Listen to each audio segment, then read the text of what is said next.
Sunshine Delusion / Shopping Cart Zombies here live with you. We're going to start you off with some hope for the future, because frankly, we have to keep our hope alive, people. So onward. Paul McCartney, thank you for the song.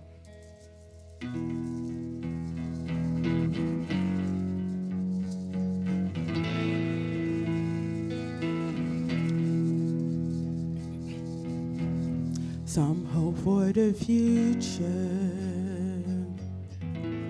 some wait for the call to say that the days ahead will be the best of all. We will build bridges up to the sky, heavenly lights surrounding you and I. Hope for the future, it's coming soon enough. How much can we achieve?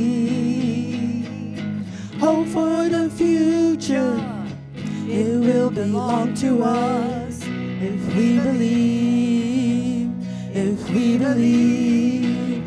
Shines brightest in the dark where nothing's ever seen, lighting undiscovered places no one's ever been.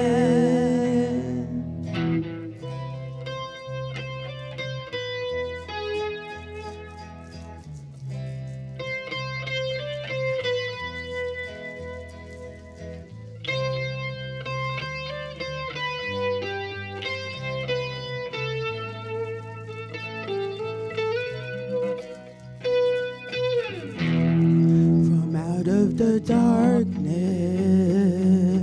a future will come. If we leave the past behind, we'll fly beyond the sun. We will build bridges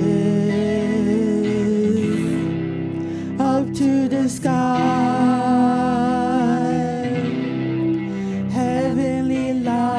surrounding you and I. Hope shines brightest in the dark where nothing's ever seen, lighting undiscovered places no one's ever been. Hope for the future, hope for the future, hope for the future. Ooh. And here's our light of the future, Julie. Welcome. We're so glad to have everybody here at Jubilee Circle, and we're glad that you've tuned in on YouTube with us. Jubilee Circle is here in Columbia, South Carolina, and we're an interfaith spiritual community offering inspiration, affirmation, healing, creative arts, music, and service to live abundantly, to love wastefully, and to awaken to our higher divine self. So we're so glad that you're with us today. Talking about creative arts. If you missed the festival yesterday, you missed something awesome here. And so we're looking ahead. We're hoping maybe in May that we'll have a repeat. So kind of put a little mark on your calendar for the month of May, and we'll look and see what we can do. But we had a really good time for the ones who came. Maris is back there nodding her head. She and Lee and Danny took a bunch of the classes, and they said all the instructors were very good. So. All right, Ben, you got another one for us? Yeah. We sure do. I think this is Jessica's favorite song. Yeah, this is a song by James Maddock. James Maddock? Well, I don't know. I kind of wish he did, I suppose, but, You know, if the Constitution maybe sounded more like these lyrics, we might, and we could be a little bit more honest with ourselves. Maybe we might be in a better state. I tend to agree. This is probably the first James Maddox song I ever heard. I started liking his material a lot, but I picked this one up right away. So it's called What the Elephants Know. Actually, would you say that's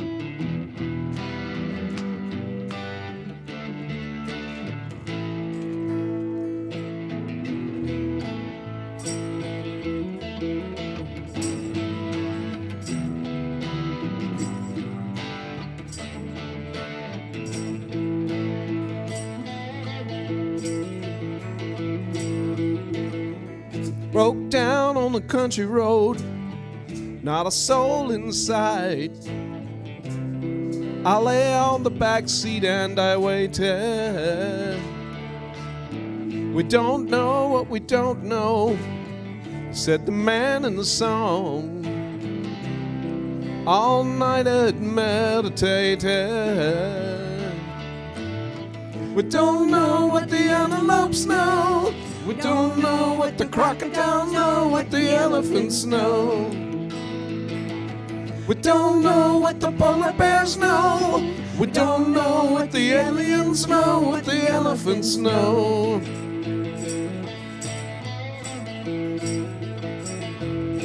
Before all the humans were beings at all, before blue eyes sang my way, the Garden of Eden was the whole wide world, not just a diner off the highway. We don't know what the buffaloes know. We don't know. We don't know what the polar bears know. We don't know what the aliens know, what the elephants know.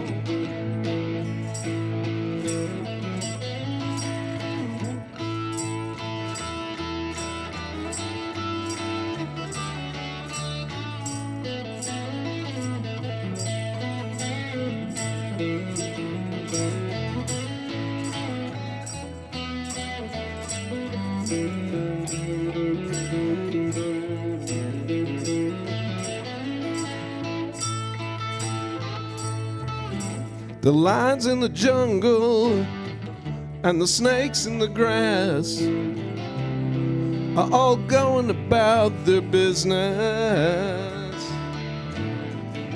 The seasons, they come and go, and they shape the land. Oh, what's hanging around for Easter? We don't know what the antelopes know. We don't know what the crocodiles know, what the elephants know. We don't know what the polar bears know. We don't know what the aliens know, what the elephants know. We don't know what the killer whales know. We don't know what the buffalo know, what the elephants know. We don't know what the porcupine knows. We don't know what the wildebeest knows, what the elephants know. What the elephants know. What the elephants know. What the elephants know.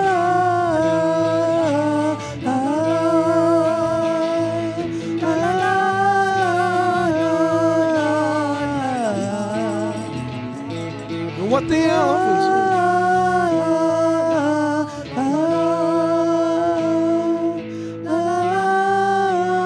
Julie, do you think we're going to know what Bob the comedian's joke is today?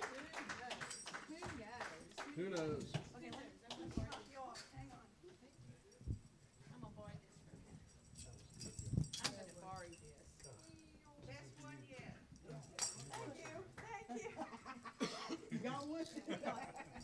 We like that.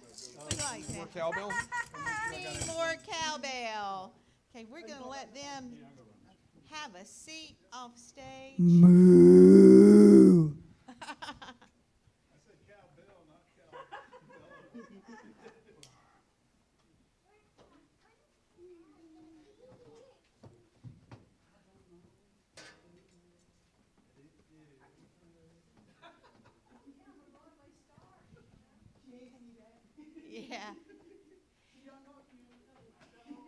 Okay, that was kind of cool. At Jubilee Circle, we burn sage. Sage is a way of purifying. This is a tradition that goes way, way back in religious history. We burn sage to cleanse the space, removing the past. We put the past aside and look to the future with anticipation. Any negativity of this space is banished by the light of the divine.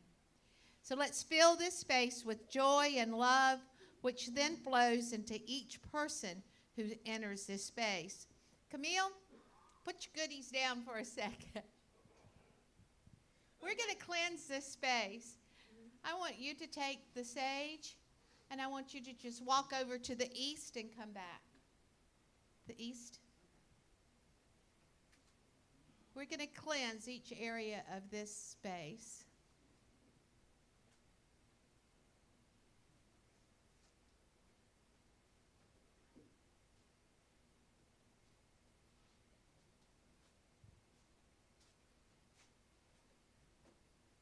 Bob, will you come and take the sage and go to the south and back?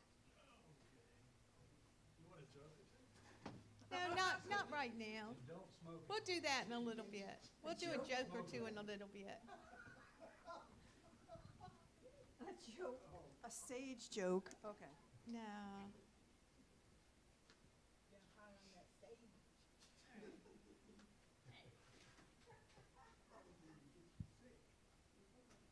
Then bring it back.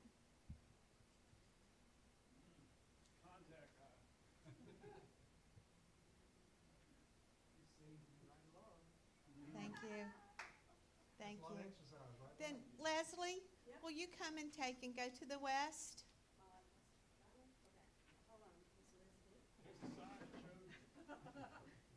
We do have signage up. Just walk between here and the west and back. I'm bringing the light and the sage to the west.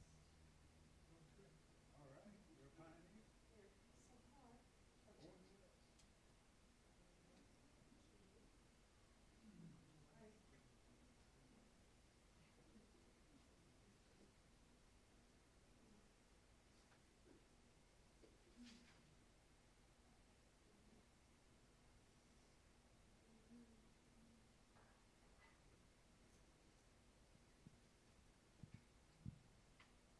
Leslie, back to the center. That's not the GPS is messed up. Well, you know, why I got the show, you know. Then Keith, would you come and do to the north, which is right behind where you're sitting?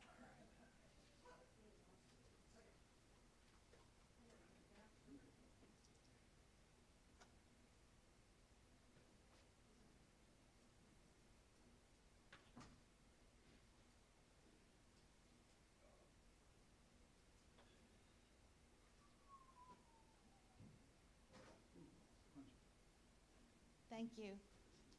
I wanted members to be a part of this today because we are part of this spiritual community, one with another.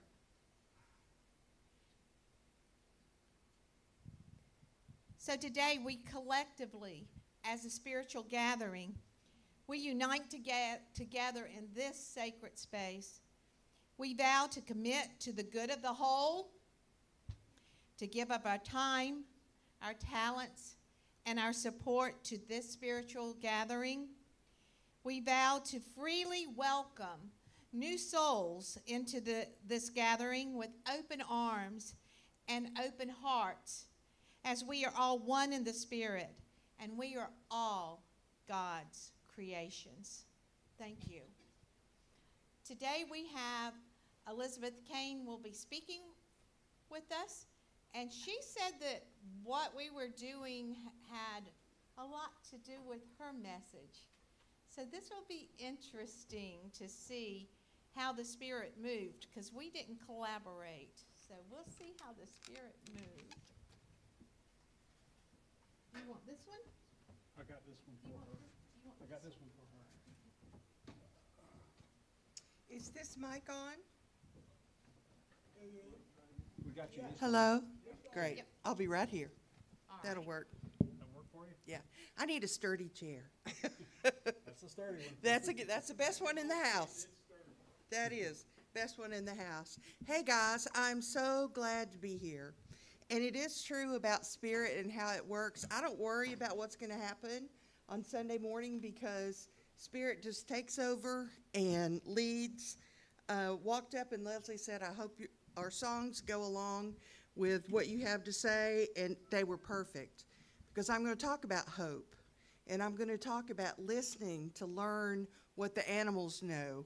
And so that's perfect. And the other thing I want to talk about is about making space and moving from doing to being. And one of the ways that we make space energetically is through. So it's good to be here. I want to say with everybody that might see this online, you really need to come in and catch this energy. The band is amazing. Yay, band! Yes. And they just set us on the right path each time we gather. That energy is raised, the vibration is elevating.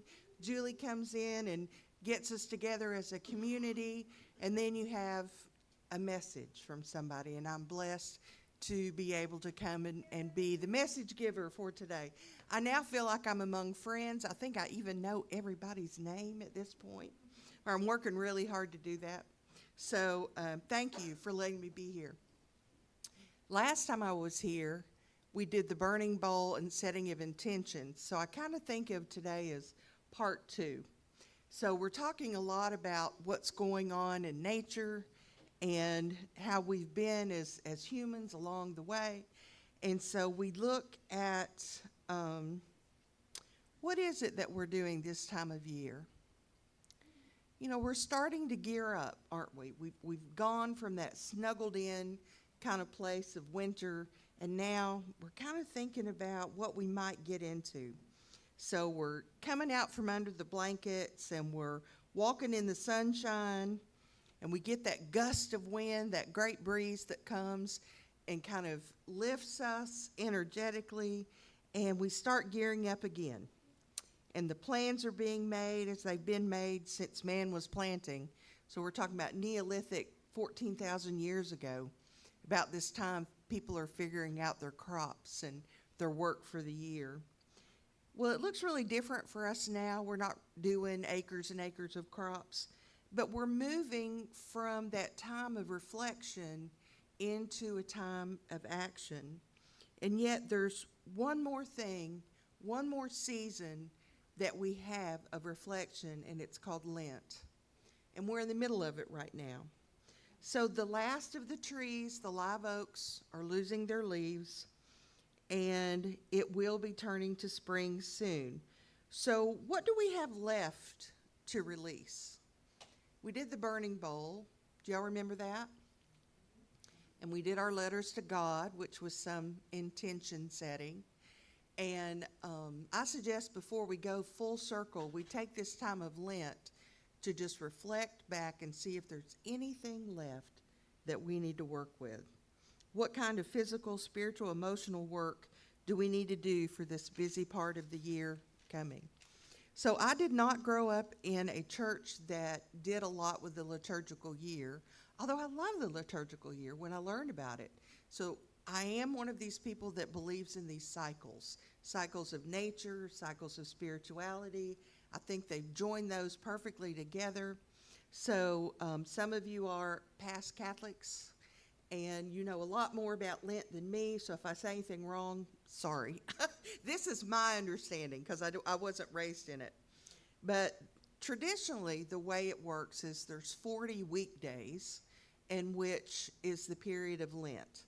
And what I always heard, early on was you give up chocolate, you give up, booze, you give up something, an enjoyable thing, so that you can. Stephen Colbert said he gave up Catholicism. That sounds like Stephen Colbert. He is one of my mentors. In case you don't know, I love that man. So the idea is that you show regret for your sins, for your past sins, and then you suffer as Christ suffered in preparation for resurrection at Easter. But I wonder if we can look in that a little bit differently. because I am a new thought person, I'd like to see this in a new way, in a new thought. What if we saw it as a time of reflection to identify and work on releasing sin instead of punishing ourselves for sin? What if we looked at what separates us from God? Because that's the actual definition of sin, that which keeps us from God, that which, if you're seeing yourself as separate from God, even that thought is sin because of the oneness that we know when we are. That's what the animals know. That's what they got that we don't have, that's so hard for us to comprehend, is the oneness of the energy and life, and that life force runs through even the traditionalists are moving in this direction. Pope Francis, now I kind of like some of the stuff he puts out. Pope Francis says, what if we fast from hurting words and sadness and anger? What if we fast from pessimism and worry? What if we fast from complaining and preparing and bitterness and selfishness? What if we fast from grudges and words? And instead, what if we feast on kind words, on gratitude, patience, hope, trust, simplicity? What if we feast on prayer and joy, on compassion, on reconciliation, on silence? How do we do that? That's always the thing.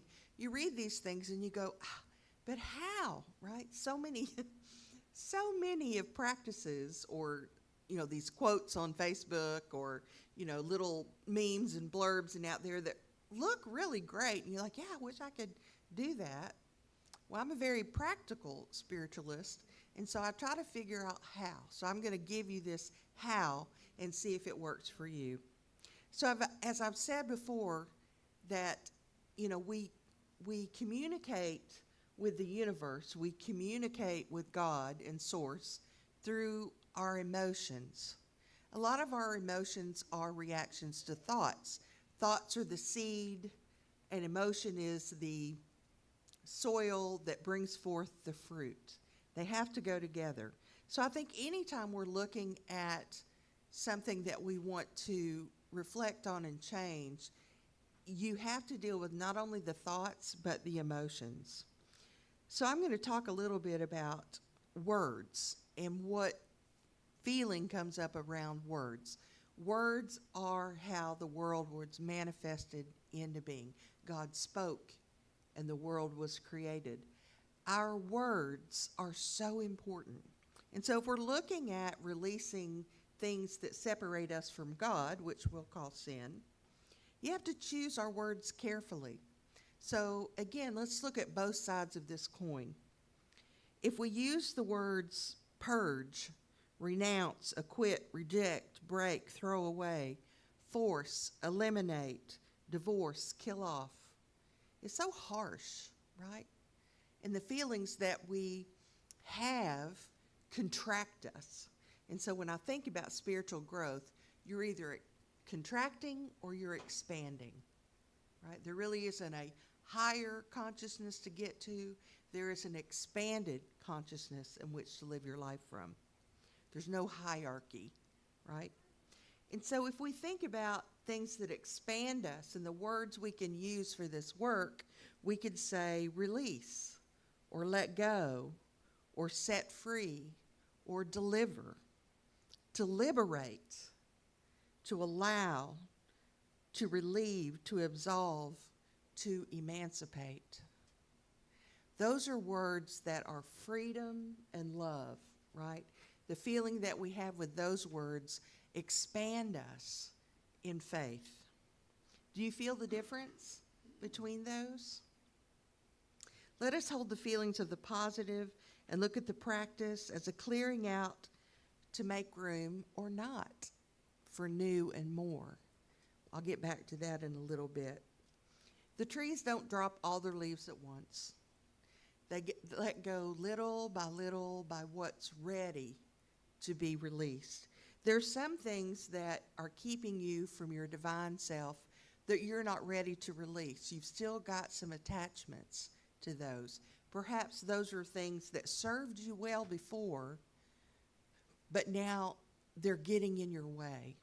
It was good for the time, or it was good for the maturity level that you were at that time, but continuing in that is not good for you now. Those are a little bit harder to let go of because you have the memory of when that was a coping skill, and now it's too much of a coping skill becomes not a good thing. So those are a little harder. Easier ones to release are, some negativity. There's lots of ways to go with that to let it go. So maybe today, little by little, you can think of some things that you'd like to release. Because releasing, and that's Lent, right? We're fasting from things. So in releasing, it's an integral part of going to the next place in our spiritual growth. So I'm a teacher, not a preacher, so I have a little exercise for us to do to try this today. And it's something that's helped me on my journey, so hopefully it will help you as well. And so if you can today identify something that you'd like to release. It might be an issue, a thought pattern, embedded theology, old beliefs, patterns or habits.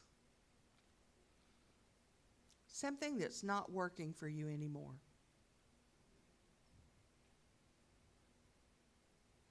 And if you can think about that and identify it, I want you to then, so you have the thought, then I want you to feel the feelings around that. How does it make you feel? Does it expand you or contract you? If it's something you need to release, of course it's contracting your spiritual growth. But what are the feelings around it? Is it fear? Is it anger? Is it hopelessness? Is it control? There's some feelings around that issue. Next, I want to ask you, can you see any gift that thing, issue, belief, such and such and such, any gift it gave you? Something you learned from it.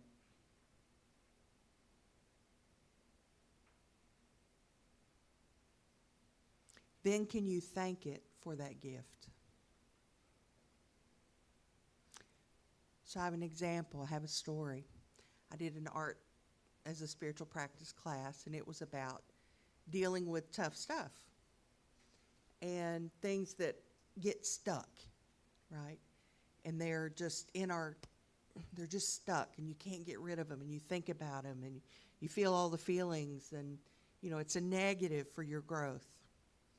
And so we were working, and we did an art piece and everything. And this one lady, I said, does anybody want to share? And she said, yeah, I've actually worked through something today that was important. And it was that she'd had a big identity theft. And she's an older lady, single, on a fixed income. And it was a big hit financially. This person had taken, $20,000 or so in her name. And she wasn't technically savvy, and it really crushed her. You can imagine the fear and the distrust, and really the crux of it was her feeling of vulnerability around it. And sometimes when something bad happens, as it did with me at another situation, sometimes you then feel like anything can happen, right? If I'm vulnerable in that way, I could die in a car crash tomorrow. I'm not protected, right? I'm in the general population like everybody else, and anything can happen. So her level of fear just shot up big, and she was really struggling. But when I talked about, can you find the gift in it? What she said was, a village formed around her she never knew she had. That people supported her, the police, a lawyer came in, another technical guy, people she didn't even know existed in the world. This crowd gathered around her to support her and educate her and work her through it. She still had a bunch of stuff ahead, court and all that kind of stuff. But she found a village that just was created for her to support her through that. So what did that do for her fear and her distrust and her vulnerability? She came to believe that she would be supported in anything that happened to her. The big awfulness turned into this huge gift. And when she thinks about it now, she thinks about those faces of people that arose up to support her. She doesn't think about the time that she was up all night awake trying to figure it out, and the crying and the fear.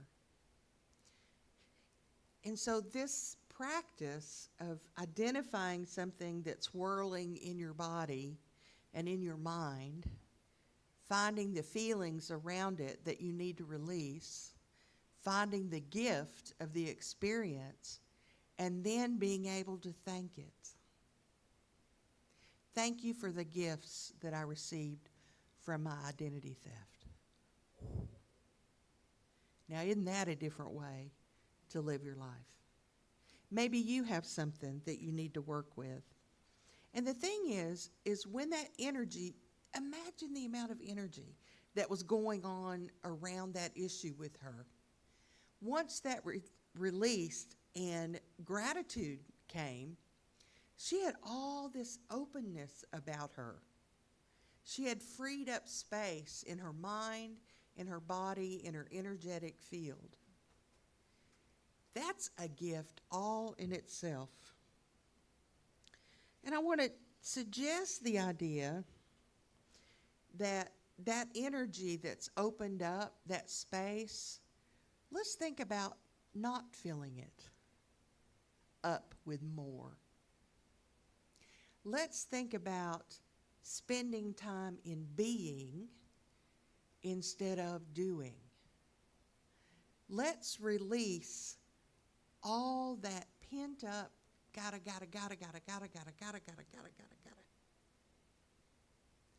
What if we release and we fill it with silence? Even Pope Francis said, feast on silence. I am such a believer in silence. That silence, that I'm just here being. I'm just here breathing. I'm just here watching. I'm just here observing. I'm just here listening. In the silence comes great gifts. Now, just like the cyclical of the liturgical year and of nature, this work is also cyclical. I'm not through with all this work on all these issues. Believe me.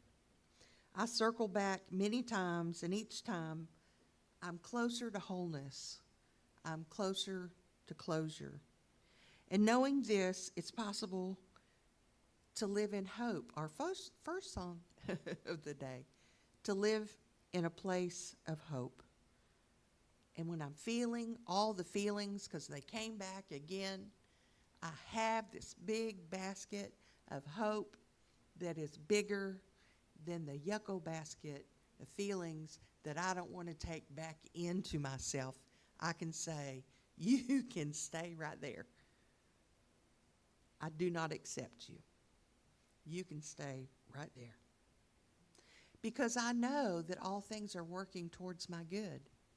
Just like my friend was supported in her identity theft, I've been supported in a lot of tragedies. I don't know why. It's like I signed up, like, just give me everything in this life. I don't know how all this came, this life, but I'm supported through all of it. God, universe, source, whatever, is there for me to access. All I have to do is open and ask. Allow. So how does that work? So you align, which means in the silence, you're connecting into source. You center and align. open the channel. Open the channel. I'm a big believer in that source energy is coming in the crown chakra. It's running your spine and onto the earth. So you're creating this channel. You're aligning with all that is good. And then you allow. I ask and allow this divine energy to come into my body and support me in all that I'm trying to do. All that is moving me for my highest, best, actually, that's moving me toward that person you came here to be. You came here to be you. And all the gifts, talents, strengths, challenges, all the things that we go through, you came here to do it as you. Not as what society says or culture says or your mother-in-law says or anything else. The teachers in second grade. You came here to be you. And in the silence, you can find that you. You align, you allow, and you release that which you're ready to release onto Mother Earth. She'll take it. Go do some earthing. They have all these names now. Go do a forest bath. Go do some earthing. Get in nature. Kiss a tree. I believe in all that. It's just funny, that they're prescribing it now, I grew up on 100 acres of woods, so I've always been hugging and kissing trees, playing in the creek. So I love it. They're right. They're absolutely right. All these little, things that are circulating now on social media and such, it's all true, that grounding. And what's the deal about grounding? Why is that so important? Because that's where release happens. There's an exchange of energy between you and earth. Best done barefoot. Align, allow, release. We're going to do a meditation in a minute, and we'll go a little further on that. So one of the ministers of unity, which was sort of my place, Reverend Bronte, she says, alignment is remembering and acknowledging our constant connection with the divine higher self, our innermost being. It's holding the consciousness of walking in this world as a spiritual adventure. Do you think of your life as a spiritual adventure? I just love that. That is absolutely my life. What's next? I don't know. It's all an adventure.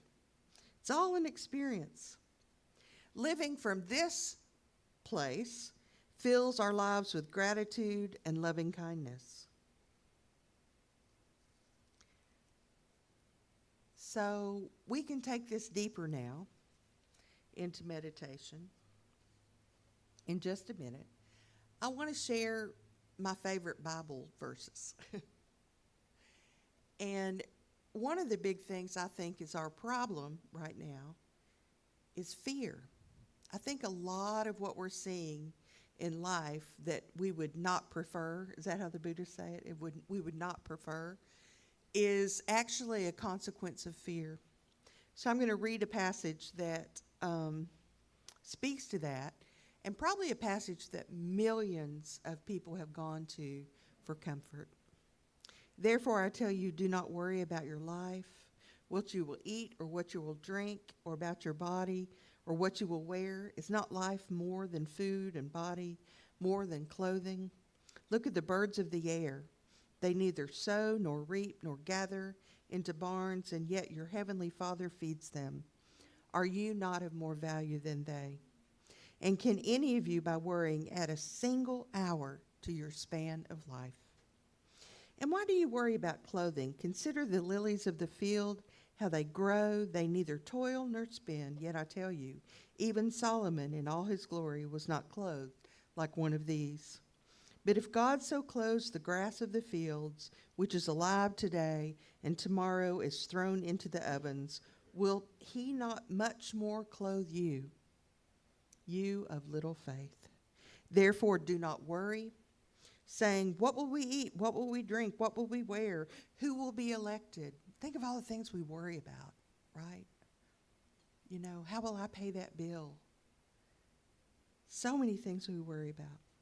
For it is the Gentiles, and I'll say the non-Jews, general public of that time, strive for all these things. And indeed, your heavenly Father knows, he knows that we need all these things. But strive first for the kingdom of God. And what is that? Living in that intentional consciousness. And all of these things will be given to you as well. So do not worry about tomorrow, for tomorrow brings worries of its own. Today's trouble is enough for today. Being in the now. There's so many things to learn from that. Being in the flow, being in the now, releases us in a way that feels like freedom. I like freedom. Amen. So we're going to do a meditation. And I'm not going to do a lot of talking. Remember, I'm the fan of silence. So we're going to have a few minutes of silence. If you have trouble with silence, then just put your focus on the air going in and out of your nose. Air in, air out. Breathe in, love. Breathe out, peace. And I'll tell you a trick. If you have a hard time staying with the breath, you know, this is going to sound crazy. Take your finger, wet your finger, and wet your nose. Now you can really feel the air going in and out. Learn that trick because I got that monkey mind. Okay, so we're going to spend a little time in silence. So, first thing to do is uncross everything, put your feet flat. We'll pretend we're barefoot in some dirt. That's my favorite thing, barefoot in dirt. Yeah. So you just want to uncross everything, be as comfortable as you can in your chair. I want you to feel heavy in your chair. I want you to feel all the weight that you are released into the seat of that chair. Breathe in love. Breathe out peace.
We end this time with gratitude.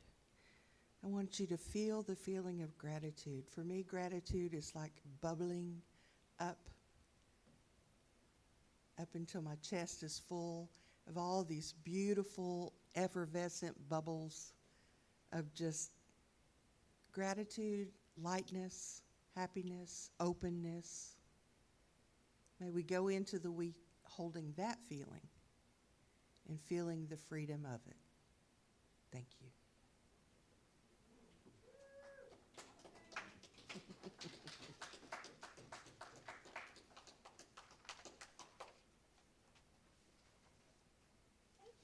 You're welcome. Thank you. We'll play swaps. Yes. We'll play swaps. We'll dance. We'll dance. We'll dance up here. Thank you so much, Elizabeth. We always enjoy our time spent with you. So, okay, next Sunday, I'll be speaking. A few weeks ago, it's probably been a month now, Dr. Phil Michaels was here and spoke with us. And he laid out 4 attributes of God, which one of them I did during art church. You probably didn't connect that dot, that's where the idea of God is light. That was one of the principles that Dr. Michaels presented. Another one he presented is God is truth. And so that's what we're going to look at next week is God is truth. He can't tell a lie, because if he tells a lie, the lie becomes a truth, because God is true. Then the next week on March 10th, Justin Williams will be here, and he's going to talk about hoodoo and spirituality. So that will be something very unique and different. That one's in our Interfaith series here. So that's some of the things coming up on Sunday morning. But we have some exciting things coming up here in the living room, music-wise. We have the band called The Leftovers, and they're going to be here Friday night. The door will be open at 6:30. Concert starts at 7. Tickets are $15. Come on and enjoy this. They play a whole range of music, bluegrass and swing and some original tunes. It just goes on and on. So do come and see The Leftovers on March 1st. Then on March 8th, something else kind of neat. I haven't heard this before, so this will be interesting. T.C. Costello will be here, and he tags himself as Carolina Celtic Punk Accordion. Okay, I'm trying to wrap my brain around that one, but it should be unique. It should be very interesting.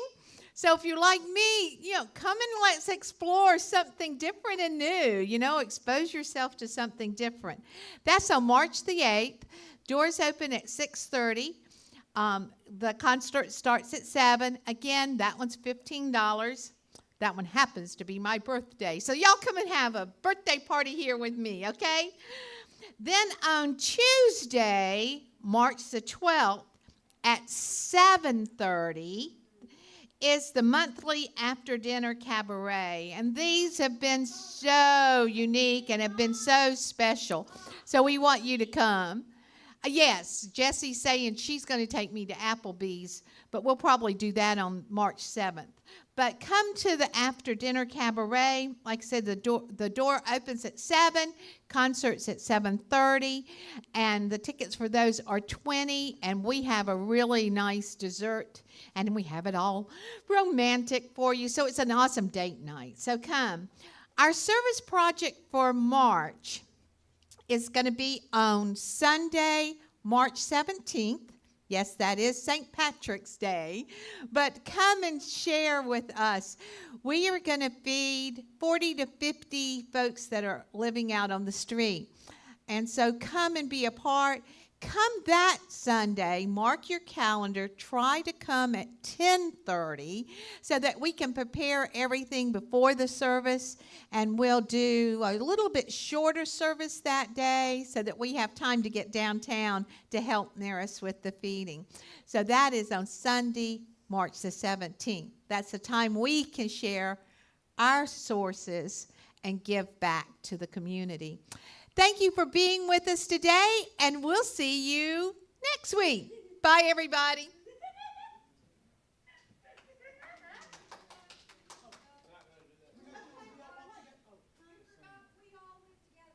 Are we still on or off? We're off? Oh, no. Okay.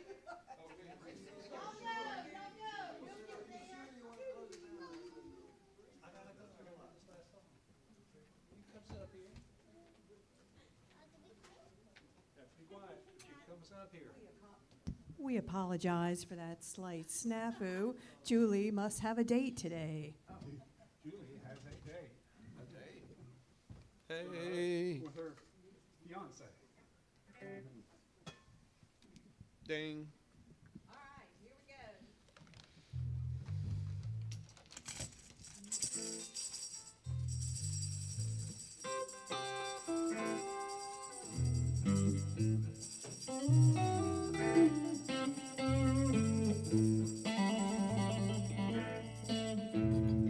We all walk together, hand in hand, side by side. We all walk together, hearts and arms open wide. We make our way by walking, in love we will abide. The path is always open, no traveler denied.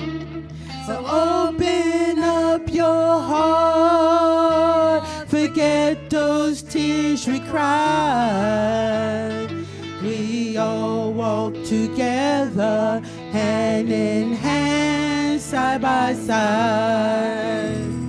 We all walk together, hand in hand.